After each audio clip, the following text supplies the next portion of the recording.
2021년 12월 5일 길가온교회 주일 예배 말씀입니다. 오늘 본문은 이사야 43장 1절에서 13절까지 말씀입니다. 같이 봉독하겠습니다. 야곱아, 너를 창조하신 여호와께서 지금 말씀하시느니라. 이스라엘아, 너를 지으신 이가 말씀하시느니라. 너는 두려워하지 말라. 내가 너를 구속하였고 내가 너를 지명하여 불렀나니 너는 내 것이라. 내가 물 가운데로 지날 때에 내가 너와 함께할 것이라. 강을 건널 때에 물이 너를 침몰하지 못할 것이며 내가 불 가운데로 지날 때에 타지도 아니할 것이요 불꽃이 너를 사르지도 못하리니 대저 나는 여호와 내 하나님이요 이스라엘의 거룩한 이요 내 구원자임이라. 내가 애굽을 너의 속량물로 구스와 스바를 너를 대신하여 주었노라. 내가 내 눈에 보배롭고 존귀하며 내가 너를 사랑하였은즉 내가 내 대신 사람들을 내어주며 백성들이 내 생명을 대신하리니 두려워하지 말라. 내가 너와 함께하여 내 자손을 동쪽에서부터 오게 하며 서쪽에서부터 너를 모을 것이며 내가 북쪽에게 이르기를 내놓으라. 남쪽에게 이르기를 가두어 두지 말라. 내 아들들을 먼 곳에서 이끌며 내 딸들을 땅끝에서 오게 하며 내 이름으로 불려지는 모든 자 곧 내가 내 영광을 위하여 창조한 자를 오게 하라. 그를 내가 지었고 그를 내가 만들었느니라. 눈이 있어도 보지 못하고 귀가 있어도 듣지 못하는 백성을 이끌어내라. 열방은 모였으며 민족들이 회집하였는데 그들 중에 누가 이 일을 알려주며 이전 일들을 우리에게 들려주겠느냐. 그들이 그들의 증인을 세워서 자기들의 옳음을 나타내고 듣는 자들이 옳다고 말하게 하여 보라. 나 여호와가 말하노라. 너희는 나의 증인 나의 종으로 택함을 입었나니 이는 너희가 나를 알고 믿으며 내가 그인 줄 깨닫게 하려 함이라. 나의 전에 지음을 받은 신이 없었느니라. 나의 후에도 없으리라. 나 곧 나는 여호와라. 나 외에 구원자가 없느니라. 내가 알려주었으며 구원하였으며 보였고 너희 중에 다른 신이 없었나니 그러므로 너희는 나의 증인이요 나는 하나님이니라. 여호와의 말씀이니라. 과연 태초로부터 나는 그이니 내 손에서 건질 자가 없도다. 내가 행하리니 누가 막으리요. 오늘은 너를 지명하여 불렀나니 너는 내 것이라는 제목으로 하나님 말씀 전하겠습니다. 우리는 하나님의 자녀로 이 땅을 살아가고 있습니다. 여러분들은 내가 하나님의 자녀다 하는 사실을 믿음으로 고백하시죠? 그렇다면 하나님의 자녀, 그리스도인이라는 사실이 이전의 삶과 어떤 것이 다른 것인가? 어떤 차이가 있습니까? 우리가 예수님을 영접하고 그분의 죽음으로 우리의 죄값이 지불되었다는 것, 이 사실을 믿은 후에 말씀에 순종해야 된다. 이거는 해야 된다. 또 이거는 하면 안 된다 하는 이런 말을 많이 듣고 있고 그런 강요 아닌 강요로 인해 때로는 스트레스를 받기도 하고 정말 신앙생활은 어렵구나 라는 생각을 할 때도 있지만 사실 하나님께서는 우리에게 그분의 길을 강제로 강요하시지 않습니다. 다시 말해 하나님께서는 우리가 그분을 인정하는 만큼만 우리 안에서 일하시고 우리를 기다려 주신다는 말입니다.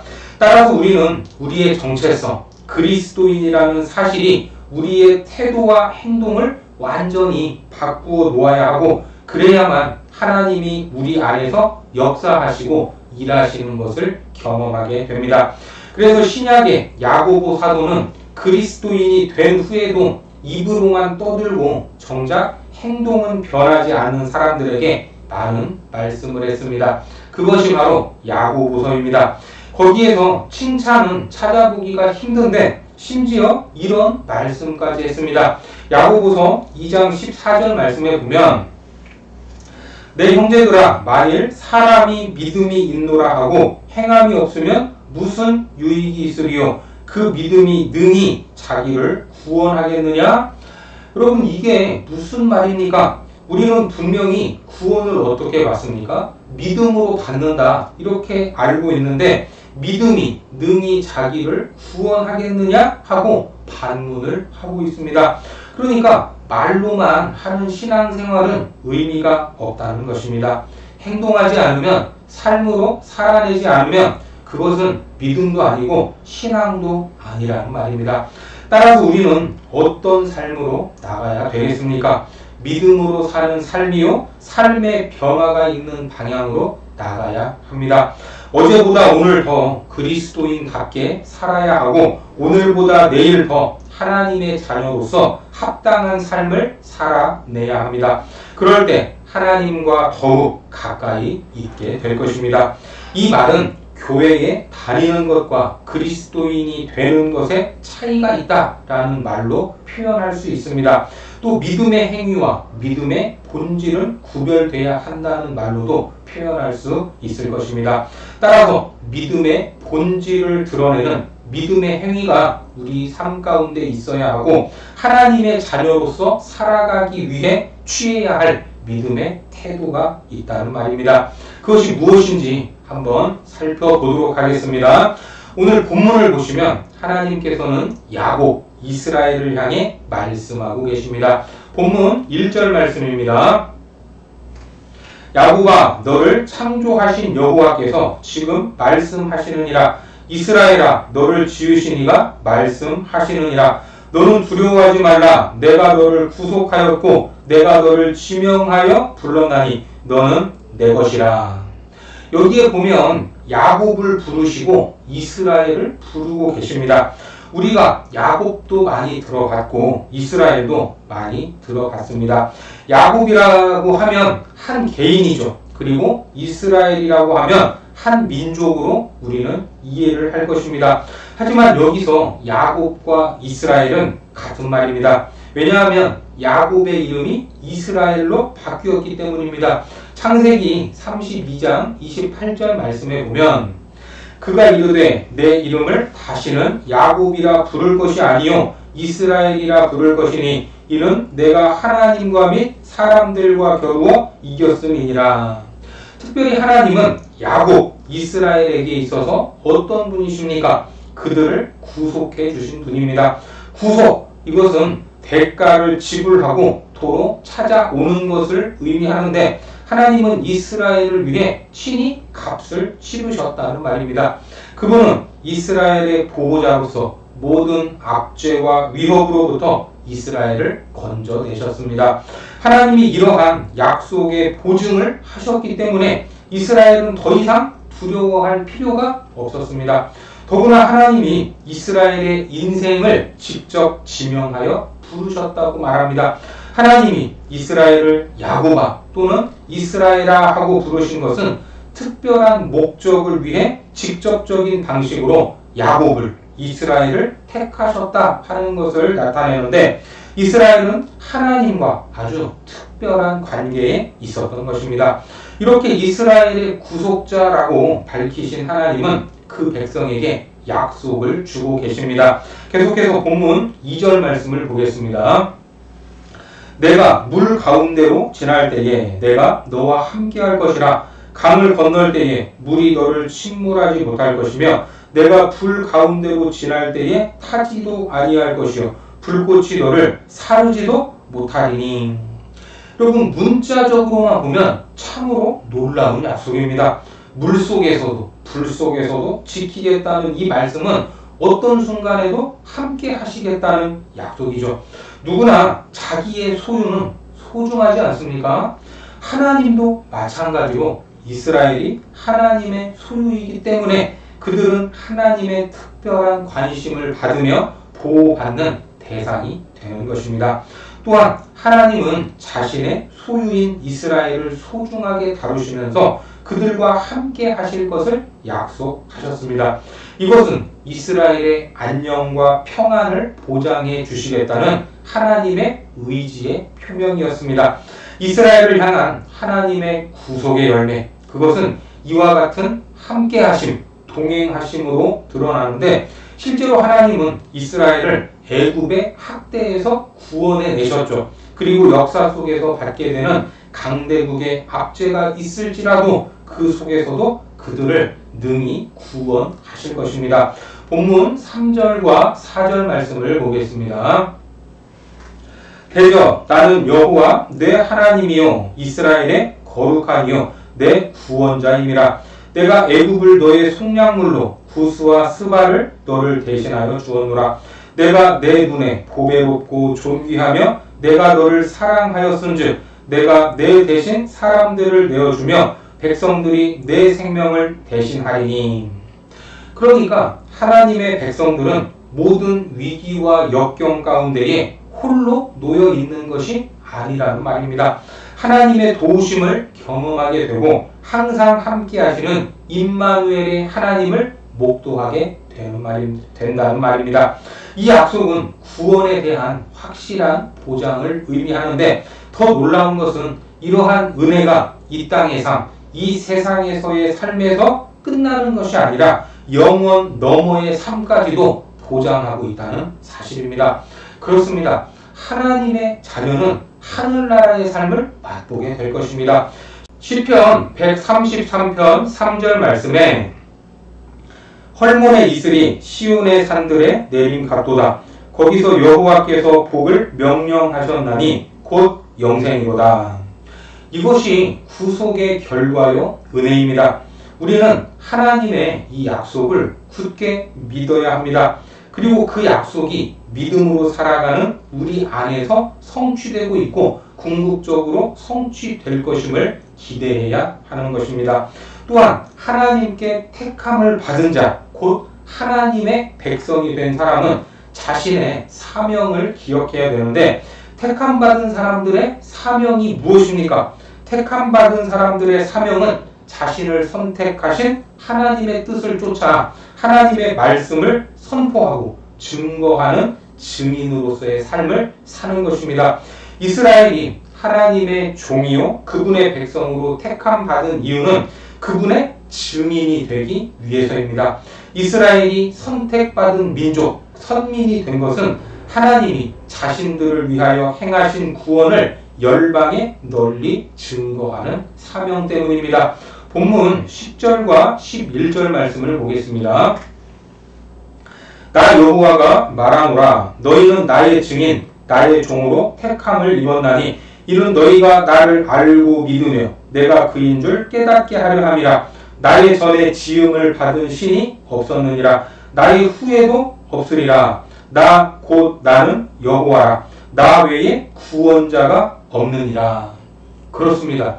이스라엘은 여호와 하나님만이 유일하신 구원자라는 이 사실과 하나님 외에 다른 신은 없다 하는 사실을 온 세계에 증거해야 할 사명을 가지고 있습니다.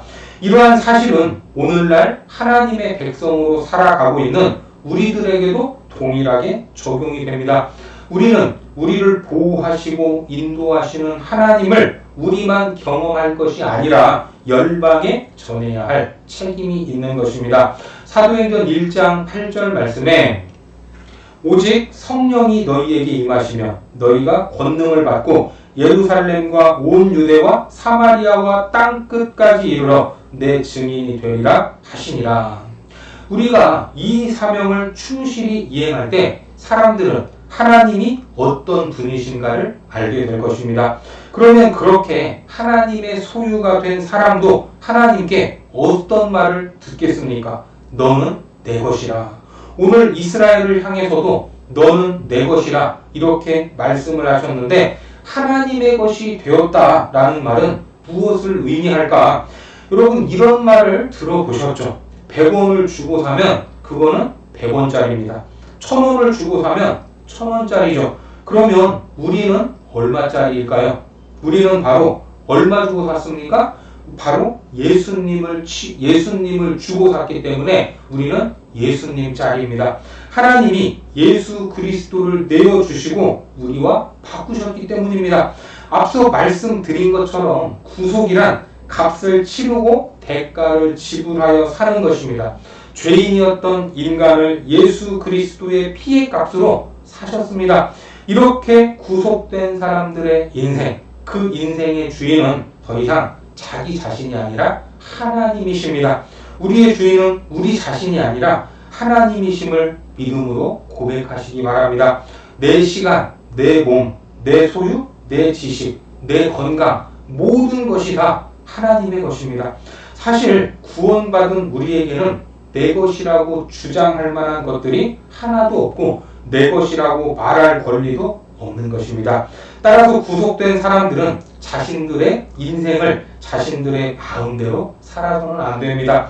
그들은 하나님의 뜻에 맞는 삶을 내어 드려야 되는 것입니다.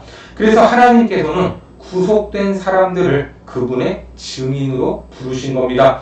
본문 12절 말씀에 내가 알려주었으며 구원하였으며 보였고 너희 중에 다른 신이 없었나니 그러므로 너희는 나의 증인이요 나는 하나님이라 여호와의 말씀이니라. 하나님께 속했다는 것은 하나님을 증거하는 사람이고 하나님의 말씀에 순종하며 사는 사람입니다. 이렇게 살아가는 삶에서는 하나님의 향기가 나겠죠. 그리고 하나님을 선포하는 소리가 들릴 것입니다. 그래서 고린도후서 2장 15절 말씀에 이렇게 말씀하고 있습니다. 우리는 구원받는 자들에게나 망하는 자들에게나 하나님 앞에서 그리스도의 향기니.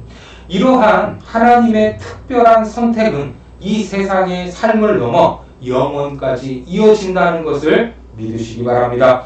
따라서 하나님이 내 것이다 이렇게 선포하신 그분의 백성은 위기 앞에서도 전혀 두려워할 필요가 없습니다. 그것이 하나님의 백성이 갖는 특권이요 유익이기 때문입니다.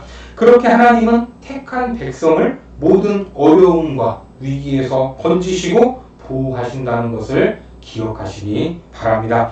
그래서 하나님의 소유된 백성에게는 샬롬이라는 평강의 복이 임하는데 이 샬롬의 복은 어떠한 조건이나 상황을 뛰어넘는 평강을 의미합니다. 요한복음 14장 27절에서도 이 평안에 대해서 말씀하고 있습니다. 평안을 너희에게 끼치노니 곧 나의 평안을 너희에게 주노라. 내가 너희에게 주는 것은 세상이 주는 것과 같지 아니하니라. 너희는 마음에 근심하지도 말고 두려워하지도 말라. 이렇게 특별한 의도를 가지고 지명하여 부르신 하나님의 백성은 절대로 하나님이 포기하지 않으십니다. 따라서 하나님의 백성으로 살아가는 우리는 어떠한 위협 앞에서도 두려워할 필요가 없습니다. 오늘 하나님의 구원을 확신하는 사람들은 불 가운데로 걸어가도 물 가운데로 걸어가도 해를 입지 않는다 이렇게까지 약속하고 있지 않습니까? 하나님이 그분의 백성을 모든 어려움 가운데에서 반드시 건져내실 것입니다. 따라서 하나님께 속한 사람은 감당할 수 없는 위기를 만나면 두려워하는 것이 아니라 누구에게로? 하나님께로 피해야 합니다. 우리가 하나님께 피할 때 그분은 우리의 피난처가 되시고 구원자가 되실 것입니다. 사무엘하 22장 3절 말씀에 보면 내가 피할 나의 반석의 하나님이시요 나의 방패시요 나의 구원의 뿌리시요 나의 높은 망대시요 그에게 피할 나의 피난처시요 나의 구원자시라. 나를 폭력에서 구원하셨도다. 이것이 구속의 은혜입니다. 하나님은 우리를 구속하셨습니다. 구속은 인간을 향한 하나님의 특별한 애정과 사랑의 표현입니다. 그리고 완전한 보호의 근거입니다. 연약한 인간에게 하나님이 구속하셨다 하는 이 소식은 그야말로 놀라운 은총입니다. 인간은 구속을 통해 전능하신 하나님을 깊이 경험할 수 있는 것입니다. 구속은 하나님과의 깊은 관계로 이끌어주며 하나님의 자녀가 되는 권세를 줍니다. 인간은 구속을 통해서만 참 자유를 누릴 수 있습니다. 시편 146편 7절 말씀에 억눌린 사람들을 위해 정의로 심판하시며 줄인 자들에게 먹을 것을 주시는 이시로다. 여호와께서는 갇힌 자들에게 자유를 주시는도다. 참 자유는 하나님 안에서만 누릴 수 있기 때문입니다. 하나님은 우리를 향해 말씀하고 계십니다. 나는 너의 하나님 여호와, 이스라엘의 거룩한 자, 너의 구원자다. 내가 너를 건져 주었으니 두려워하지 말라. 내가 내 이름을 불렀으니 너는 내 것이라. 우리는 누구의 것입니까? 하나님의 것입니다. 이 하나님의 부르심에 믿음으로 반응하시고 믿음으로 살아가시기를 주님의 이름으로 축원합니다. 기도하겠습니다. 하나님, 우리를 구속하시고 너는 내 것이라고 불러주시니 감사합니다. 하나님의 자녀로 살아가는 우리가 그 부르심에 걸맞게 살기를 원하오니 우리의 구원자이신 하나님을 증거하는 삶이 되게 하여 주옵소서. 우리를 통해 많은 영혼들이 하나님께로 돌아오도록 축복하여 주옵소서. 그리하여 주 안에서 하나가 된 우리가 믿음으로 반응하고 믿음의 행동으로 하나님을 기쁘시게 하도록 인도하여 주옵소서. 예수님의 이름으로 기도드립니다. 아멘.